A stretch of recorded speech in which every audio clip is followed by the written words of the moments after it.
Assalamualaikum warahmatullahi wabarakatuh. Teman-teman semua, perkenalkan, kami dari kelompok 3 ingin mempresentasikan tentang materi yang berjudul Membangun Masyarakat Ilmu. Tapi pertama-tama izinkan saya memperkenalkan diri dan juga memperkenalkan teman-teman saya. Jadi, perkenalkan, saya Salisa Nurfadila, saya merupakan ketua dari kelompok 3 ini. Kemudian anggota-anggota dari kelompok ini terdiri dari 1. Hendra Nugroho, 2. Mulyana Umay, 3. Siti Sulastri, dan 4. Sela Aprilia Melani. Oke, jadi kita langsung membahas ke materinya. Jadi berdasarkan surat Al-A'laq, surat ke-96 ayat 1 yang berbunyi A'udzubillahi minasyaitonirrajim. Bismillahirrahmanirrahim. Iqra bismi rabbikal ladzi khalaq. Jadi ini tuh terjemahannya adalah bacalah, Iqra, dengan menyebut nama Tuhanmu yang menciptakan. Demikianlah terjemahan ayat pertama dari Quran surat Al-A'laq yang turun kepada Rasulullah SAW. Perintah Allah kepada Nabi agar membaca diberikan paling awal dibandingkan perintah lainnya. Membaca merupakan aktivitas awal dalam pendidikan. Tanpa membaca, maka seakan tidak mungkin ada pendidikan. Membaca merupakan kewajiban bagi setiap muslim yang berakal atau akil dan dewasa atau balik, atau kita familiar menyebutnya akil balik. Kemudian membaca juga merupakan jendela untuk melihat khazanah ilmu pengetahuan dan jalan lapang untuk memahami dunia. Lalu kita berlanjut ke materi selanjutnya. Al-Quran telah menjadi saksi bagi nilai utama dari ilmu pengetahuan. Ayat yang pertama diturunkan, seperti telah dikutip di atas, merupakan awal pembebasan buta huruf, peningkatan apresiasi terhadap ilmu pengetahuan, pengenalan tentang hakikat kebenaran dalam kehidupan umat manusia. Allah mengajarkan kepada manusia tentang sesuatu yang belum mereka ketahui, mengeluarkannya dari kegelapan dan kebodohan atau jahiliyah, dan mengarahkan kepada cahaya ilmu pengetahuan teknologi atau iptek, dan membuat umat manusia sadar akan rahmat yang tak ternilai harganya, yaitu pengetahuan menulis dan membaca yang dari keduanya dinamika ilmu berjalan kontinu atau berlanjut dan menyentuh segala sisi kehidupan manusia. Dalam rangka menghidupkan kembali tradisi keilmuan yang telah dibangun oleh Nabi, diperlukan penggalian kembali konsep dan pemikiran yang bersumber dari Al-Quran, hadis, dan pemikiran jenius dari tokoh-tokoh muslim, khususnya di bidang pendidikan, agar mendapatkan formulasi baru dan segar tentang kependidikan melalui kajian-kajian serius dan berkesinambungan. Dasar pijakan rasionalnya adalah bahwa kemunduran umat Islam sangat terkait dengan kemunduran pendidikan itu sendiri. Masyarakat yang maju akan membuat pendidikan menjadi maju, dan demikian juga pendidikan yang maju akan membawa masyarakat menjadi kreatif dan maju pula.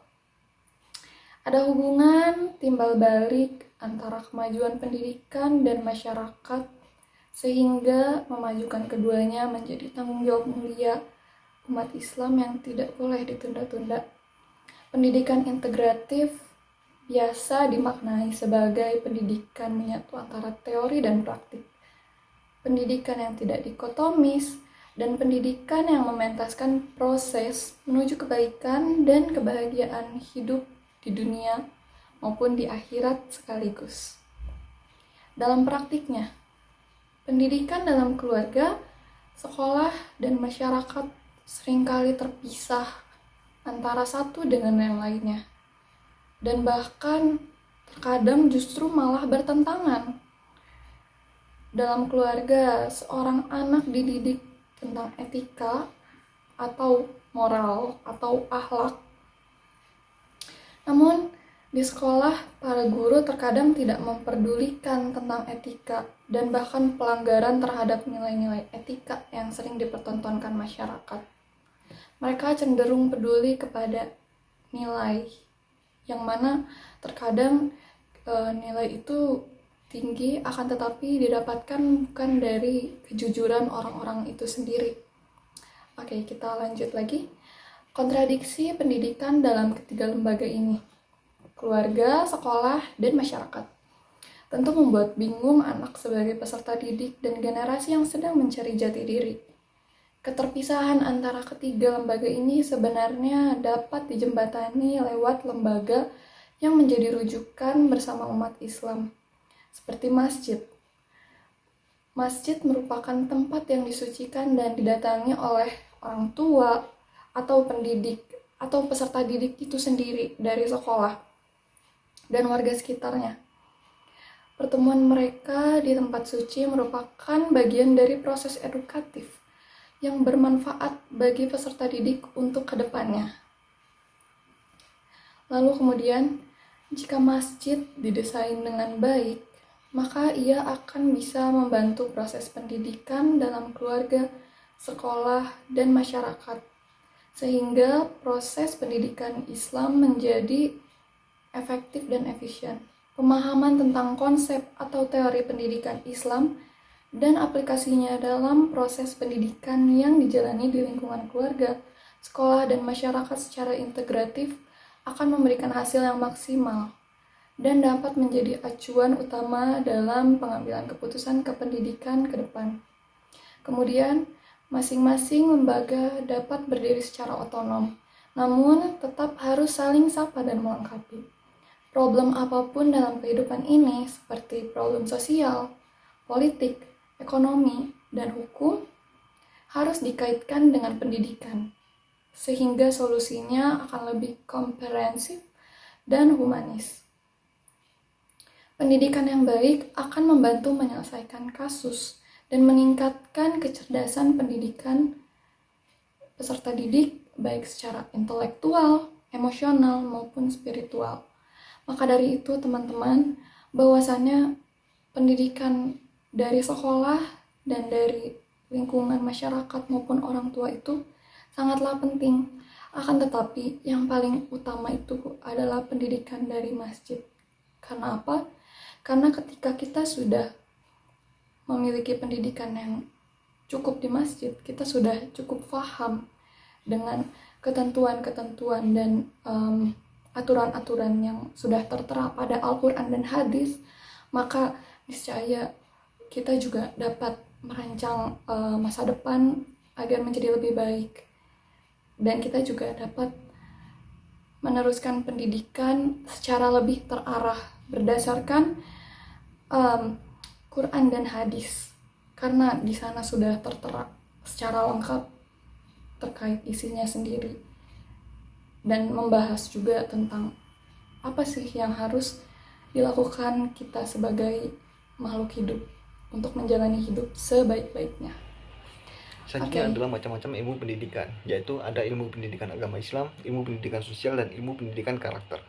Ilmu pendidikan agama Islam adalah mempersiapkan manusia supaya menjadi hidup dengan sempurna dan bahagia, cintai tanah air, tegap jasmaninya, hidup dengan segala sempurna, bahagia, mencintai tanah air dan tegap dan sempurna budi pekertinya.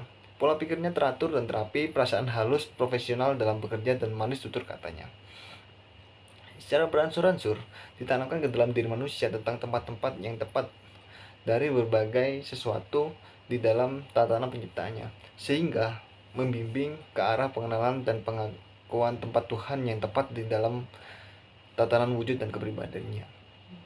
Jadi ilmu pendidikan agama Islam berarti sistem pendidikan yang memberikan kemampuan seseorang untuk memimpin kehidupan sesuai dengan cita-citanya dan nilai-nilai Islam yang telah menjiwai dan mewarnai corak kepribadiannya. Dengan kata lain, ilmu pendidikan Islam adalah suatu sistem pendidikan yang mencakup seluruh aspek kehidupan yang dibutuhkan oleh hamba Allah. Sebagaimana Islam telah menjadi pedoman bagi seluruh aspek kehidupan manusia, baik duniawi maupun ukhrawi. Lalu pendidikan sosial. Pendidikan dalam menyelenggarakan juga berlandaskan pada landasan sosial. Landasan sosial pendidikan menekan pada pendidikan yang dalam prosesnya memperhatikan kondisi dan proses sosial yang terjadi di suatu masyarakat ataupun suatu bangsa. Menurut Abdul Hamid Al-Hashimi, pendidikan sosial adalah membimbing orang dewasa terhadap anak dengan memberikan pelatihan untuk menumbuhkan kehidupan sosial dan memberikan macam-macam pendidikan mengenai mengenai perilaku sosial dari sejak dini, agar hal itu menjadi elemen penting yang untuk membentukkan sosial yang sehat. Pendidikan Islam sangat memperhatikan penataan individual dan sosial, yang membawa penganutnya dalam mengaplikasikan Islam dan ajaran-ajaran kepada tingkah laku sehari-hari. Menurut pendidikan sosial adalah suatu usaha melalui proses mempengaruhi mengembangkan sikap sosial pada anak dan arti mengarahkan kegiatan atau aktivitas pada sosial anak dalam lingkungan sosialnya. Yang kedua, jelaskan kiranya yang dimaksud dengan pendidikan sosial, yaitu suatu kondisi di mana manusia yang sejak kecil telah termasuk ke dalam berbagai golongan masyarakat. Dalam bentuk golongan tersebut, ia mempunyai hak dan kewajiban yang menyangkut berbagai fenomena hidup dan kehidupan orang banyak dan kehidupan orang banyak. Golongan ini dimulai dari keluarga, sekolah, sampai kemudian negara. Menurut Nasi Ulwah, pendidikan sosial adalah pendidikan manusia sejak kecil agar anak terbiasa menjalankan sesuatu sosial yang baik dan memiliki nilai dasar-dasar kewajiban mulia bersumber pada akidah dan keimanan yang mendalam, agar di tengah-tengah masyarakat nanti anak bergaul dengan perilaku dengan baik, mempunyai keseimbangan akal yang matang dan tindakan yang bijaksana. Berdasarkan berdasarkan pendapat para ahli tersebut, menyimpulkan bahwa yang dimaksud dengan kehidupan sosial adalah berusaha mempengaruhi dan dilakukan dengan sadar, sengaja, sistematis agar individu dapat membiasakan diri dalam mengembangkan dan mengamalkan sikap-sikap yang perilaku sosial yang baik dan mulia dalam lingkungan masyarakat sesuai dengan hak dan kewajiban sebagai anggota masyarakat, sebagai warga negara. Lalu selanjutnya adalah pendidikan karakter. Pendidikan karakter yang bertujuan mulia untuk kehidupan manusia dan berkaitan dengan pentingnya diselenggarakan pendidikan karakter di semua bangsa yang formal. Sebagai kutipan Presiden Republik Indonesia Susilo Bambang Yudhoyono, ada beberapa di antaranya sebagai berikut. 1. Membentuk manusia yang lebih bermoral. Persoalan moral merupakan masalah serius yang menimpa bangsa Indonesia. Setiap saat masyarakat dihadapkan pada kenyataan yang menimpa moral yang menimpa kaum remaja, pelajar, masyarakat pada umumnya, bahkan para pejabat pemerintah. Problem moral seperti ini jelas meresahkan semua kalangan. Ironisnya, maraknya aksi-aksi yang tidak bermoral tersebut justru dilakukan pada kalangan yang terdidik. Dalam hal ini terjadi saat bangsa Indonesia sudah memiliki ribuan lembaga pendidikan yang tersebar di berbagai tempat. Yang kedua adalah membentuk suatu manusia Indonesia yang inovatif dan suka bekerja keras. Karena pendidikan karakter merupakan nilai yang diselenggarakan untuk menanamkan semangat suka bekerja keras, disiplin, kreatif, dan inovatif pada diri anak didik, yang diharapkan agar mengakarnya menjadi habit. Karena saat ini sikap yang kurang bekerja keras dan kreatif merupakan masalah yang menyebabkan bangsa Indonesia jauh tertinggal dari negara-negara lain. Pada setiap tahun, lembaga pendidikan sudah meluluskan ribuan peserta didik dan rata-rata nilainya tinggi. Dari sinilah kita timbul suatu pertanyaan, mengapa tidak ada korelasi yang jelas antara tingginya nilai yang diperoleh peserta didik dengan sikap kreatif, inovatif, dan bekerja keras, sehingga bahasa Indonesia tetap jauh tertinggal dalam kancah internasional. Yang ketiga adalah membentuk manusia Indonesia optimis dan percaya diri. Sikap optimis dan percaya diri merupakan sikap yang harus ditanamkan pada peserta didik sejak dini. Kurangnya sikap optimis dan percaya diri merupakan faktor yang menjadi bangsa Indonesia kehilangan semangat untuk bersaing dan menciptakan kemajuan dalam kehidupan bangsa. Dalam skala bidang pun, pada masa depan tentu kita akan semakin membutuhkan sosok yang selalu optimis dan penuh percaya diri dalam menghadapi berbagai situasi, dan hal itu terwujud apabila tidak ada upaya untuk menanamkan kedua sikap tersebut dalam kehidupan generasi sejak dini. Dalam undang-undang disebutkan bahwa pendidikan adalah sebuah usaha yang dilakukan secara sadar dan terencana untuk mewujudkan suasana belajar dan proses pembelajaran agar peserta didik secara aktif mengembangkan potensi pada dirinya untuk memiliki kekuatan spiritual, keagamaan, membangun kepribadian dan pengenalan diri, kecerdasan akhlak mulia, serta keterampilan yang diperlukan pada dirinya, masyarakat, bangsa, dan negara.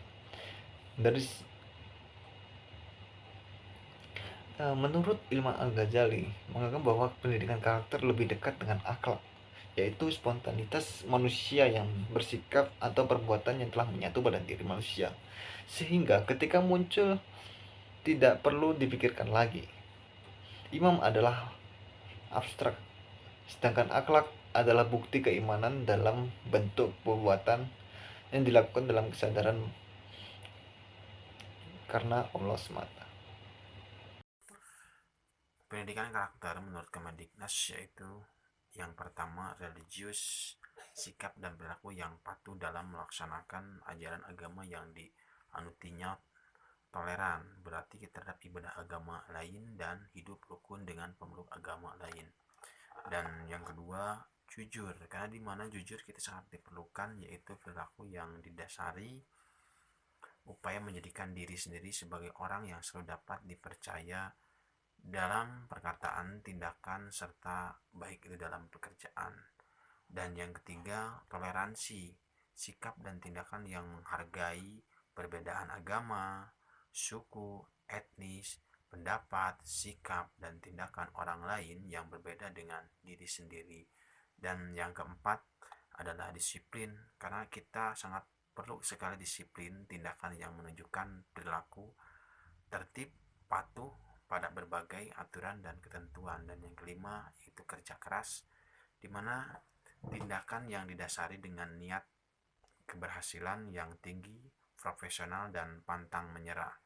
Dan yang keenam yaitu kreatif, berpikir dan melakukan sesuatu untuk menghasilkan cara atau hasil baru dari sesuatu yang telah ada. Dan yang ketujuh yaitu mandiri karena kita dibutuhkan sikap dan perilaku yang tidak mudah bergantung pada orang lain. Dan yang kedelapan demokrasi, cara berpikir, bersikap dan bertindak yang menilai hak dan kewajiban dirinya dan orang lain. Dan yang kesembilan adalah rasa ingin tahu, sikap dan tindakan yang selalu berupaya untuk mengetahui lebih dalam dan meluas, mengetahui dari sesuatu yang dipelajari, dilihat dari dan didengar.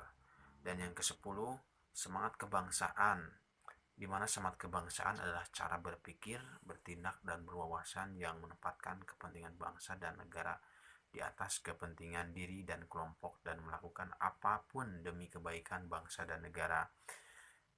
Menurut Imam Al-Ghazali, bahwa pendidikan karakter adalah merupakan inti dari ajaran agama Nabi besar kita Nabi Muhammad SAW diutus adalah untuk memperbaiki karakter manusia sebagai sabdanya.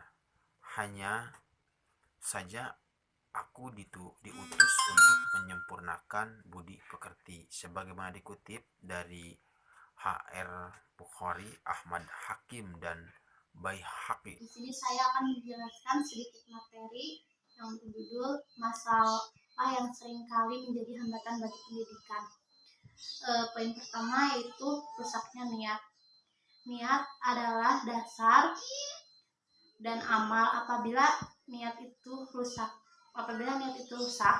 maka amal yang dilakukannya pun ikut rusak dan salah. Rasulullah SAW bersabda, innamal a'malu binniyat wa innamal likulli imrin ma nawa. Faman kanat hijratuhu ilallahi wa rasulihi fa hijratuhu ilallahi wa rasulihi. Wa man kanat hijratuhu lidunya yansiruha fa hijratuhu ila ma hajara ilaih. Amal itu tergantung niat. Maka barang siapa yang hijrahnya karena Allah dan Rasulnya, maka hijrahnya itu karena Allah dan Rasulnya. Dan barang siapa yang hijrah karena dunia yang hendak ia raih atau wanita yang ingin dia nikahi, maka hijrahnya itu sesuai apa yang ia niatkannya. Poin kedua yaitu menyia-nyiakan kesempatan belajar di waktu kecil. Seorang akan iri melihat orang yang lebih muda darinya, ia lebih bersemangat belajar dan lebih bisa datang awal ke majelis ilmu. Kami merasa iri pada saat melihat anak-anak kecil dan para pemuda yang hafal Al-Quran.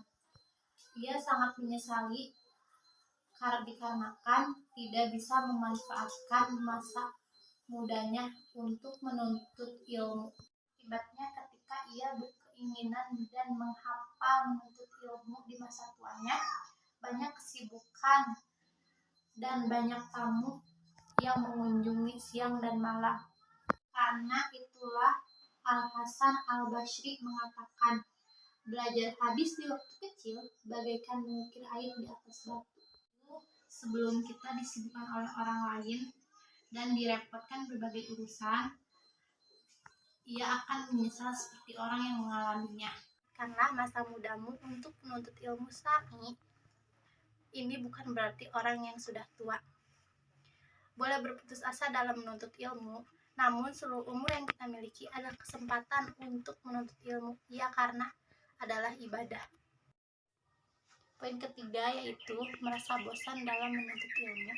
Di antaranya, penghalang dalam menuntut ilmu adalah merasa bosan dan beralasan dengan berkonsentrasi mengikuti informasi terkini guna mengetahui peristiwa yang sedang terjadi. Ilmu yang kita cari mendorong kita untuk menentukan keadaan kita. Kita tidak akan bisa mengatasi berbagai masalah dan musibah yang menimpa kecuali dengan meletakkannya pada timbangan syariat. Syariat adalah timbangan permasalahan dan saksi atas cabang masalah dan pokoknya. Orang-orang enggan menuntut ilmu dan menghafalkannya. Namun, orang-orang hanya bisa mendapatkan berita seperti di koran, radio, televisi, majalah, internet, dan sebagainya. Namun, orang-orang hanya bisa menyia-nyiakan waktunya dengan melakukan hal demikian yang tidak bisa berguna baginya. Kemudian berupaya mengatasi permasalahan dengan pandangan kerdil tanpa merujuk kepada para ulama. Namun, banyak sekali para aktivis muda yang marah dikarenakan melanggar larangan Allah, seperti melecehkannya, seperti ghibah, naminah, dan lainnya, dengan melakukan kemaksiatan dan tidak melakukan sholat 5 waktu. Dengan diangkatnya judul ini, Membangun Masyarakat Ilmu, penulis dapat menyimpulkan bahwa masyarakat Indonesia mempunyai karakteristik yang berbeda dengan negara lainnya. Masyarakat ilmu berarti masyarakat yang berdasar atau dilandasi dengan ilmu dalam melakukan segala hal dan tidak hanya asal. Untuk mewujudkan itu, maka diperlukan pemerataan pendidikan. Peranan ilmu pengetahuan dan teknologi yang didukung oleh kemampuan akal dalam memajukan segala aspek kehidupan manusia sangat dominan sekali. Dan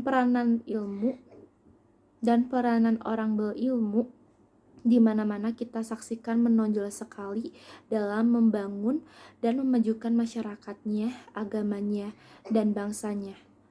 Ada beberapa ilmu yang harus dimiliki untuk membangun masyarakat yang berilmu. Di antaranya, yang pertama, ilmu agama. Ilmu agama, ilmu yang memahami agama secara baik, maka akan memudahkan seseorang bisa dalam bertindak dan memutuskan sebuah perkara dengan tuntunan Islam. Yang kedua, ilmu sosial. Ilmu sosial, ilmu yang mencangkup semua aspek di dalam kehidupan, mulai dari sifat seseorang atau individu, interaksi antar individu, antara individu dan kelompok, dan interaksi antara kelompok dan kelompok. Dan yang terakhir, ilmu karakter.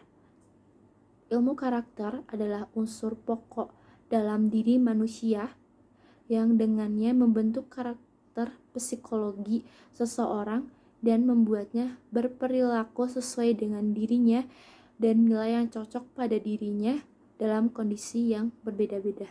Sekian dan terima kasih. Oke, mungkin sekian aja yang bisa saya dan teman-teman saya sampaikan. Mohon maaf apabila masih banyak kekurangan, tapi buat teman-teman semua kalau misalkan punya saran, kritik, ataupun pertanyaan boleh banget buat komen di bawah. Mungkin sekian aja yang bisa saya dan kelompok saya sampaikan. Wabillahi taufiq wal hidayah. Wassalamualaikum warahmatullahi wabarakatuh. Dadah semuanya.